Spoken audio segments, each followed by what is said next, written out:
not vår. I just don't vibe with it.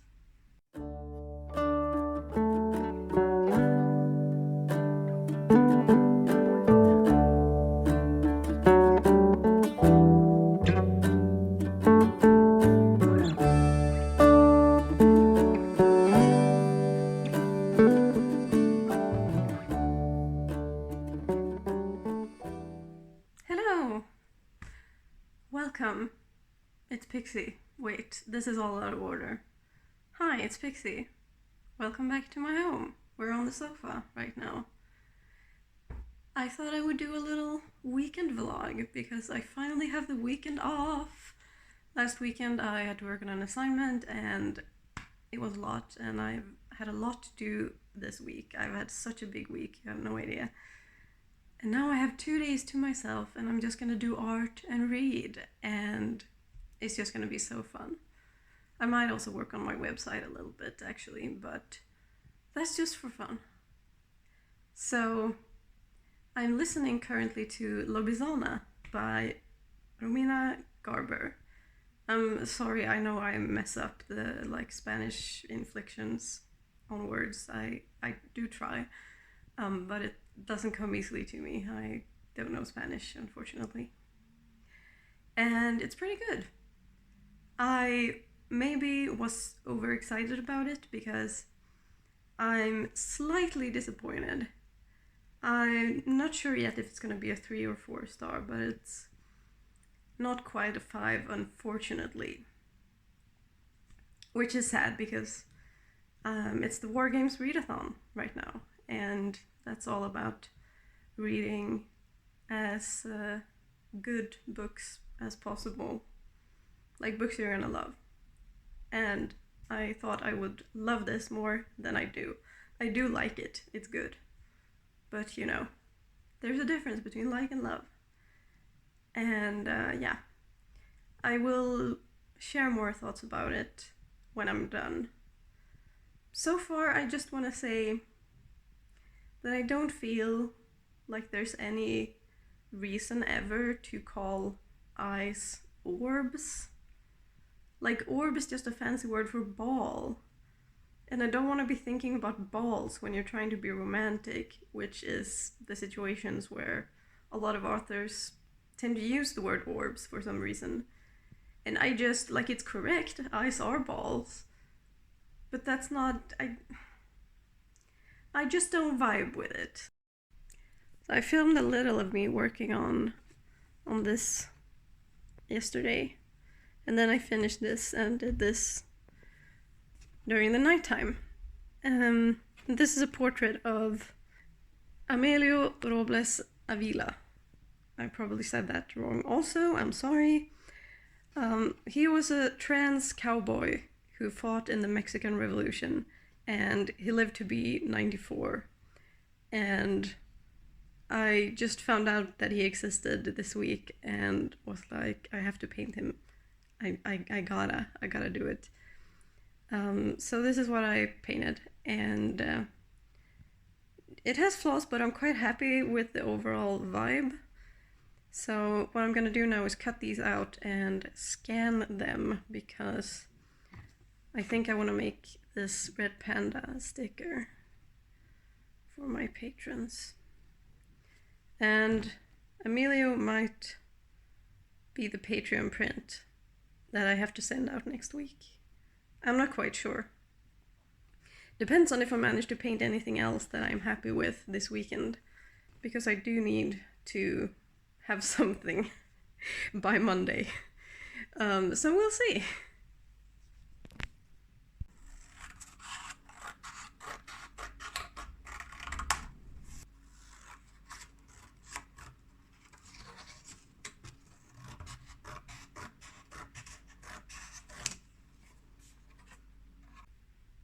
Hi again. It's later. I started a drawing and the book finished and I just continued drawing, but now it's been an hour and I need a break from it and come back with fresh eyes. That's something I've done this past week. Worked in like small increments on a drawing, and I quite like that. But I like to do faster and other things as well. I don't know, I like working parallel on multiple art things. Anyway, Lobisona by Romina Garber. I think it's gonna be a 3. It's gonna have to be a 3. I'm sorry, Dark Team. But so the themes of like alienation and being an outsider because of being undocumented and also being like a female werewolf. I did like those aspects, but there was a lot of like, there was a romance that took a bit much of the forefront for my taste because it didn't really feel super relevant. I mean, one could argue, and that is obviously the point of it, is that having a romance is something that Manu has never been able to have because she's just been hiding her whole life.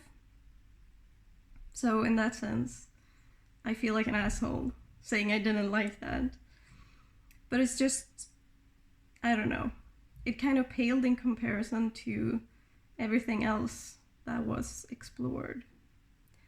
There were also a bit one too many Harry Potter references for me at this point in time. I can't fault the author for that, really, because like we all grew up with Harry Potter. At least a lot of us did. And she says in the afterword that Harry Potter meant a lot to her and was a place she felt like home in her own experience with like similar fate. So like I can't hold it against her, but it did dampen my enjoyment because of, you know, JKR sucks. And it's just kind of sad because I loved Harry Potter so much. And now it doesn't make me happy to hear about, which, I don't know, I don't like that. But it be like that sometimes. And also the thing with calling eyes orbs.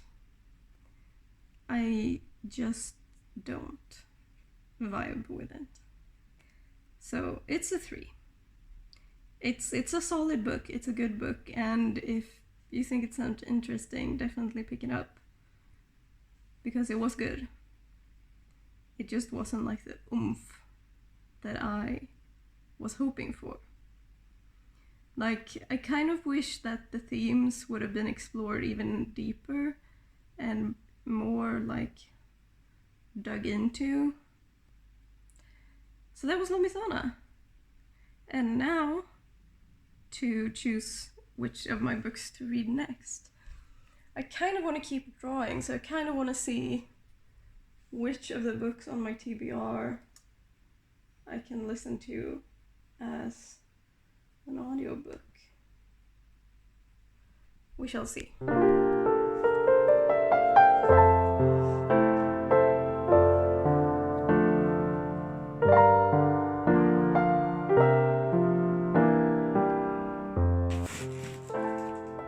Hi. So here's the thing. I didn't need more books. It's true. But hear me out. There was a sale. Wait, am I showing my address? No, I'm not. We're good. So, and it was the sci-fi bookstore, and they have some books that aren't super easily accessible, and it was a sale, and I bought some books. And I thought it would be fun to open them on camera.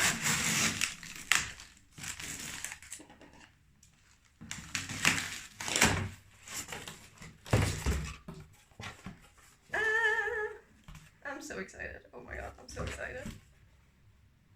Yes. Okay. The Long Way to a Small Angry Planet.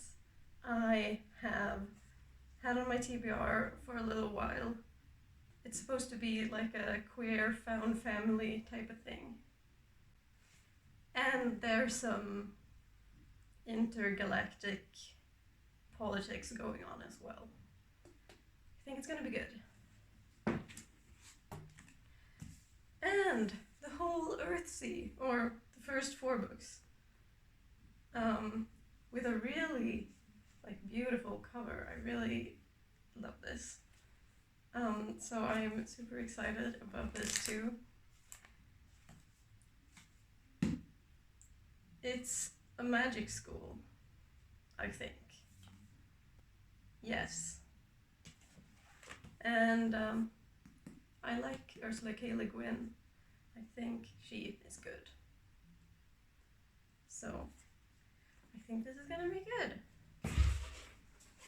And this one, Frankenstein in Baghdad, I just found when I was browsing the sale, and I am very into Frankenstein retellings and sort of different ways to explore those themes, and I thought this sounded really interesting, so I got it. Hopefully I like it. It's really nice with these sales where I can get a hardback. Ooh, look. Because I mostly buy paperbacks because it's cheaper when I buy books. So sales and obviously secondhand is a way to get hardbacks. But yeah. Ahmed Sadawi has written it, by the way. So the premise is that someone stitches together a body from body parts that he's found in war-torn areas, and he wants to give these people the funeral they were never going to get. But the body disappears and murders start happening. Supposedly this Frankenstein monster is doing them. That's what is implied anyway. And I think it's gonna be like a good, hard-hitting exploration of the absurdity of war. And that's war, W-A-R, not war. Not war. So this is my mini book haul. Ooh, I like this color transition. Cute. I'm just gonna disinfect these books. And I thought I might talk to you about The White Tiger. I have it here so I can hold it up. White Tiger, and this was so good. It was so good. 5 stars. I gave it 5 stars. It was so good. And I'm gonna tell you why. So it's... God, where do I begin? So I can tell you more about the plot now that I have read it. So it said on the back that the main character is a murderer. So we follow this boy who grows up in a poor village in northern India, and he gets the name Balaram, and we follow him growing up to a man to become a servant for a rich man, and we find out early on that he ends up murdering his master. And so a lot of the book is or part of it, I should say. Part of it is following him on the journey, physical and psychological, that leads him to that place. And that sounds really dark, but the story is told in such a way with some humor that, I don't know, when I say it like that, it sounds like really unsympathetic and devoid of emotion, but that's not the vibe I got. I got the vibe more that the author is trying to tell us that this character isn't like a good person or a sympathetic person, but he is someone we should still sympathize with.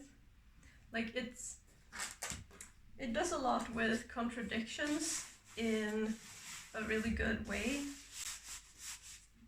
Like there's one bit at the beginning or near the beginning that I remember underlining because I thought it was good, where he describes his master's arms and he says, they were so strong and ruthless, but always so gentle, except that one time when he hit his wife. So we start at one point and then we do a 180 and then we come back around. And I don't know, when he describes like the bad things poor people do to each other, it is done in a way that kind of exposes that this is how the capitalist system makes people to be. Like it forces us to compete with each other and be at each other's throats. And I really liked how that was explored. But yeah, like I said, the main character is not like a sympathetic person, but you do sympathize with him. And when I say that he wasn't sympathetic, like he makes Islamophobic comments and he makes misogynist comments, and it's very rare for me to give 5 stars to a book with those kinds of comments that are like relatively frequent. But like I said, the vibe I got was that the author isn't like this character is not supposed to be a perfect hero who he's holding up as like a saint of the working class or anything. This is a really messed up person who has been thoroughly fucked by the system and has found various survival mechanisms and just ways to get by and get through. I mean, I didn't enjoy those like comments whenever they would appear, but I understood them, if that makes sense. I don't know. They made enough sense in the narrative that it's not gonna detract a star. Detract? Subtract? It's not gonna take away any stars because I thought it worked as a whole piece of art. I think it worked really well. I underlined so much. Let me see if I can find something a cool quote to read. Like it talks a lot about how the poor and servants are treated like animals and not like human beings. And that treatment, what it does to a person's like worldview and sense of self. Yeah, this is a good quote. So when by the end of the story he lives in Bangalore and he says this about the city. This city has its share of thugs and politicians. It's just that here, if a man wants to be good, he can be good. In Laxmangar, he doesn't even have this choice. That is the difference between this India and that India, the choice. So I think he makes it really clear, I mean the author, that is trying to convey how class society can make people shitty when they wouldn't be given the choice. He also has this great analogy of a rooster coop, where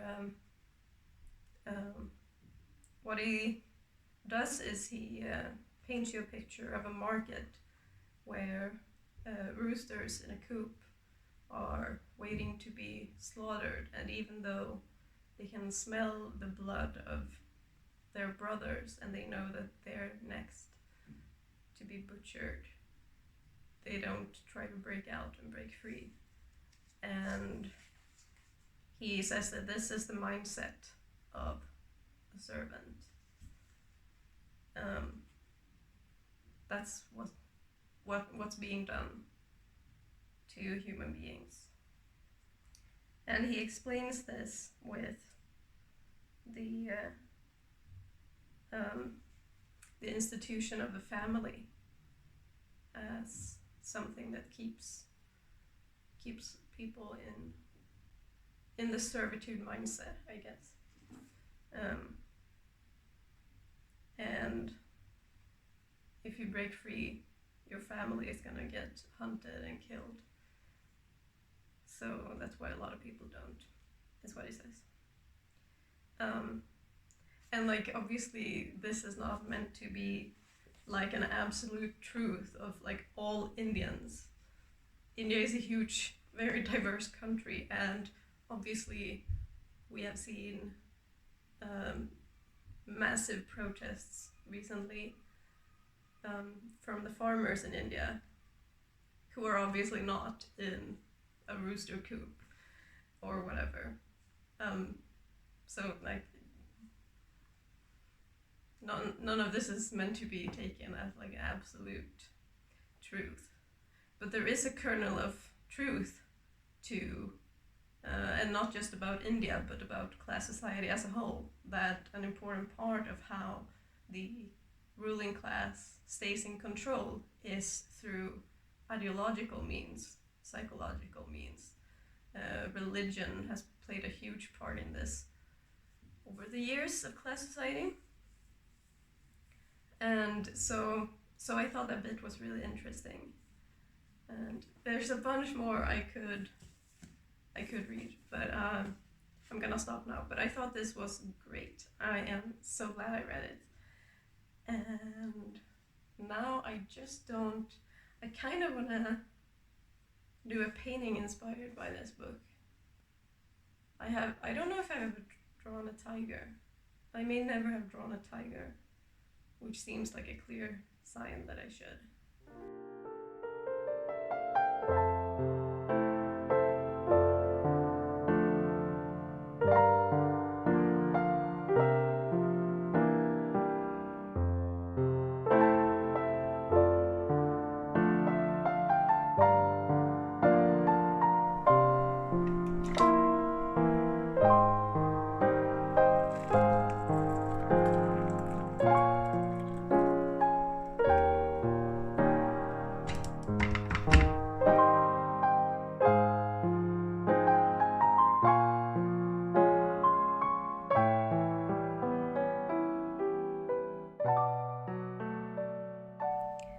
I feel that my quality of life is so high today because I had broccoli for dinner, and now I have toast with both cheese, which is a luxury item as well, and bell peppers.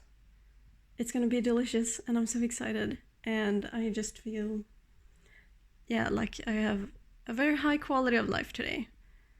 And I've read a great book, and I've done some drawing, some painting. It's good. Hello. It is now Sunday evening, and I wanted to close out this vlog with some final words. I am about to hang out at some reading sprint on Mind of Molly's channel. I have decided that my next read is gonna be The Dispossessed by Ursula K. Le Guin. This is also a book I think could be 5 stars. It sounds like I'm gonna enjoy it. I talked a bit about why in my War Games Readathon TBR. So I'm gonna start, oops, dropped it on the floor. I'm gonna start that and probably talk about it in another video some other time. A couple things about the books that I did read in this video that I forgot to say when I was talking about them. So first about Lobithana. One thing that kind of threw me off is that the whole premise is based on the fact that she's a girl werewolf. It's in the title, right? But she doesn't find that out until halfway into the book. And that just felt kind of like, that's part of what I meant when I said that I just wanted more, because it didn't leave enough time to explore all of that. And apparently it's a series, so there will be more books, and I could very possibly read those, because I did, like I said, I did enjoy it. Like 3 stars is a solid book. It was just those like couple things that made it not the perfect book for me personally, but that doesn't mean it's not a good book for someone else. Whatever. I feel like I'm starting to apologize, and I don't need to. About The White Tiger, also, I will link the movie review on Socialist Appeal that made me bump this up in priority on my reading list. I read through it again today, and it's a really good review, and like, it says a lot of things a lot better than I could.